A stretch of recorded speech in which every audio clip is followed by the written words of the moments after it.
Hello बच्चों, welcome to commerce class. आज हम पढ़ेंगे डेप्रिसिएशन का एक न्यू मेथड, जिसमें हम पढ़ेंगे रिटन डाउन वैल्यू मेथड। यानी एक इसको हम हिंदी में कहते हैं क्रमागत शेष पत्ती अथवा हासित शेष पत्ती, डिमिनिशिंग बैलेंस मेथड और रिटन डाउन वैल्यू मेथड। ठीक है, इसका मतलब क्या होता है? इसका मतलब ये होता है, जैसे जब हम कोई डेप लगाते हैं तो उसकी कम हुई भी जो अमाउंट होती है, यानी शेष जो राशि होती है प्रथम वर्ष में जो हम डेप लगाते हैं उसे घटाकर जो शेष राशि बचती है उस पर नेक्स्ट ईयर आपका क्या लगाया जाता है? ह्रास यानी डेप्रिसिएशन लगाया जाता है। इसलिए हम इसको कहते हैं क्रमागत शेष पत्ती अथवा हासित शेष पत्ती, यानी निरंतर कम हुई राशि। ठीक है, जैसे एक उदाहरण के माध्यम से मैं बताती हूँ। जैसे आपका कोई भी असेस्ट 100 रुपये की है और उस पर 10% ह्रास लगाया जाता है। अगर हम 100 का 10% प्रथम वर्ष में लगाएंगे 1 साल का, तो कितना रुपया होगा आपका होगा 10 रुपया। तो हम प्रथम वर्ष में 100 से 10 रुपया घटा देंगे डेप के नाम से, तो आपका कितना रुपया बचेगा? 90 रुपये बचेगा। अब सेकंड ईयर में जो हम डेप लगाएंगे वो 90 रुपये पर लगाएंगे, यानी 90 का हम 10% लगाएंगे तो हमारा कितना होगा? 9 रुपये। इस प्रकार से जब हम थर्ड ईयर में डेप लगाएंगे तो 90 में से जब हम 9 घटा देंगे तो हमारा बचेगा 81 रुपये। ठीक है, तो यानी निरंतर अमाउंट हमारी डेप्रिसिएशन की कम होती जाएगी। क्लियर हो गई इतनी बात? जो हमारा फिक्स मेथड था उसमें हमने क्या किया था कि जो हमारी डेप की राशि थी वो प्रत्येक वर्ष सेम थी जब हम फिक्स मेथड से कर रहे थे। क्लियर? फिक्स इंस्टॉलमेंट मेथड से डेप की राशि हमारी प्रतिवर्ष समान रहती है, लेकिन क्रमागत शेष पत्ती अथवा हासित शेष पत्ती, जिसको इंग्लिश में हम डिमिनिशिंग बैलेंस मेथड और रिटन डाउन वैल्यू मेथड कहते हैं, उसमें जो हमारी डेप की राशि होती है वो प्रतिवर्ष कम होती जाती है। आपने देखा, यदि हम 100 रुपये पर 10% की दर से फिक्स इंस्टॉलमेंट मेथड की दर से हाथ लगाते हैं तो 100 रुपये का 10% आपका 10 रुपये आएगा, यानी प्रत्येक वर्ष आपका 10 रुपये राशि घटेगी। जैसे आपने 100 रुपये की अमाउंट है तो प्रथम वर्ष आपने 10 रुपये घटाए 10% की दर से, बचा शेष 90 रुपये। तो अगले वर्ष भी आप 10 रुपये घटाएंगे, थर्ड ईयर भी आप 10 रुपये घटाएंगे, फोर्थ ईयर भी आप 10 रुपये घटाएंगे। लेकिन अंतर कहाँ आ रहा है? क्रमागत शेष पत्ती में हमने क्या किया कि हमारी जैसे पहले वर्ष में हमने क्या घटाया? 10 रुपये घटाए, दूसरे वर्ष में हमने 9 रुपये घटाए, तीसरे वर्ष में हमने 8 रुपये 10 पैसे घटाए। क्लियर हो गई बात? यानी उसमें हमारे 10 रुपये घट रहे थे फिक्स मेथड में, इसमें हमारे क्या घट रहा? ह्रास की राशि यानी सेम थी, और इसमें डेप्रिसिएशन की राशि आपकी पहले वर्ष में 10 रुपये, दूसरे वर्ष में 9 रुपये, तीसरे वर्ष में 8 रुपये 10 पैसे, यानी हमारी जो डेप्रिसिएशन की अमाउंट है वो हमारी कम होती जा रही। इतनी बात आप समझ गए? तो बहुत ही बस इसमें डेप्रिसिएशन कम होती जाएगी, शेष राशि पर हम डेप निकालेंगे। बाकी मेथड इसमें वैसे ही है। ठीक है, जैसे हम निकालते आए हैं, हमें डेप निकालते समय डेट को बहुत ज़्यादा ध्यान रखना है। जिस डेट को हमने कोई भी परचेज़ की है असेस्ट, उस डेट से और जिस डेट तक का बनवा रहा है प्रथम वर्ष में, उतना उस डेट से जिस डेट को परचेज़ किया है और जिस डेट को हम अपने अकाउंट बंद करते हैं वहाँ तक का डेप्रिसिएशन लगेगा। नेक्स्ट ईयर में पूरे साल का लगेगा, थर्ड ईयर मतलब जहाँ तक बनवा रहा है, और जिस ईयर में हमने वो असेस्ट सेल की है। तो अगर हमने मिड सेशन में सेल की है तो जनवरी से उस डेट तक जब हमने सेल किए वहाँ तक का डेप भी हमें दिखाना होगा बुक्स में।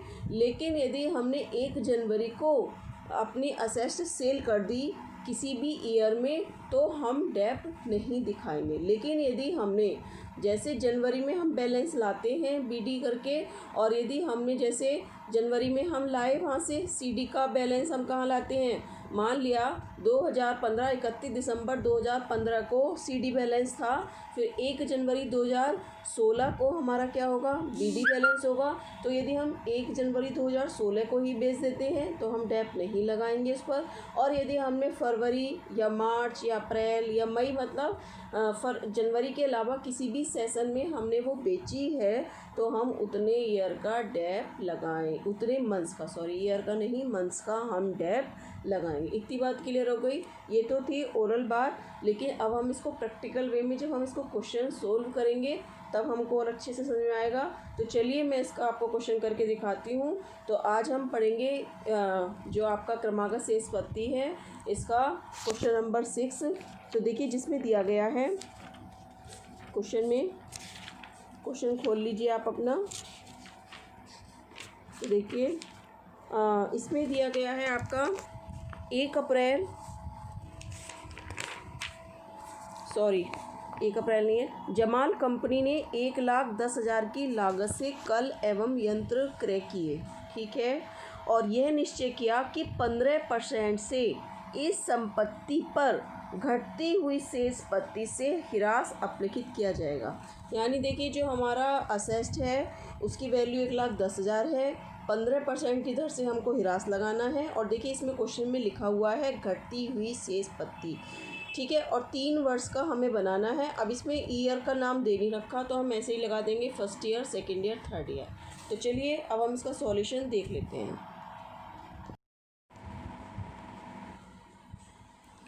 तो देखिए जब भी कोई भी हम असेस्ट परचेज़ करते हैं तो हम क्या एंट्री बनाते हैं, machinery account debit to cash account या टू बैंक अकाउंट, ठीक है, क्योंकि हम पेमेंट किसके, हमारे पास मशीन आएगी और हमारे पास से कैश या बैंक जाएगा। तो हम यहाँ पे कैश भी लिख सकते हैं और यहाँ पर हम बैंक भी लिख सकते हैं, वो आपकी इच्छा है। बड़ी अमाउंट होती है तो हम, जैसे मैंने कैश लिख दिया, बैंक भी लिख सकते हैं, ठीक है। तो देखिए हमने क्या लिखा कि ये मशीन हमारा असेस्ट है और असेस्ट हमारा किसका आइटम है, डेबिट का।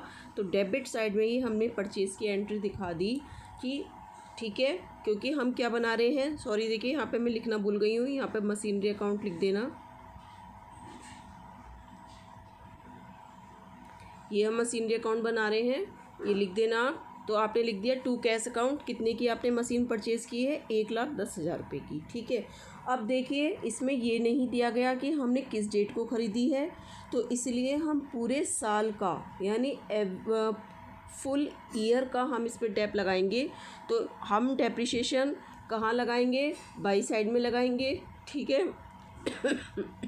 क्योंकि हमारी मशीन जब कम होगी तो वो क्या होगी, जो डेप लगता है वो बाई साइड में। कैसे, हमने जब असेस्ट परचेज़ की है तो हमारी असेस्ट बढ़ रही है, तो बढ़ रही है हमने कहाँ दिखा दी, डेबिट साइड में, और जब हमारी असेस्ट कम होगी तो हम कहाँ दिखाएंगे, क्रेडिट साइड में दिखा देंगे।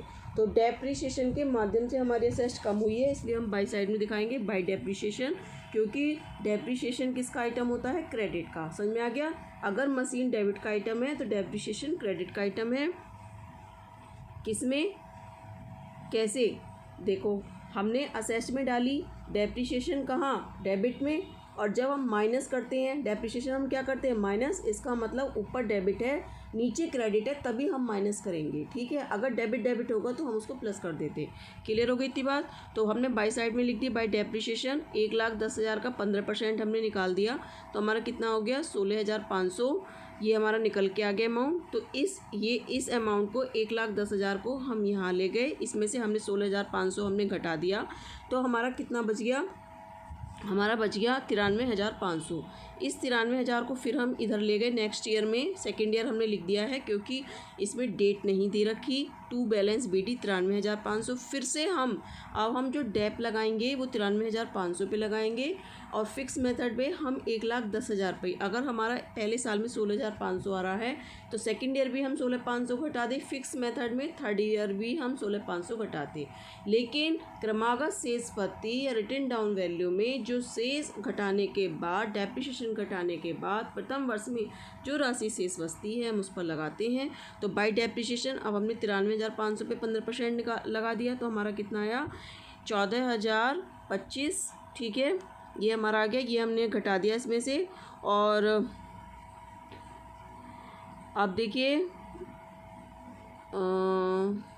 इसके बाद में फिर हमारा कितना आया 79,475। इस 79,475 को हम फिर अगले साल ले गए, फिर हमने 79,475 पर 15% डेप लगाया, तो हमारा कितना रुपये आ गया 11,921 रुपये। ठीक है, 25 पैसे हमारा आ गया।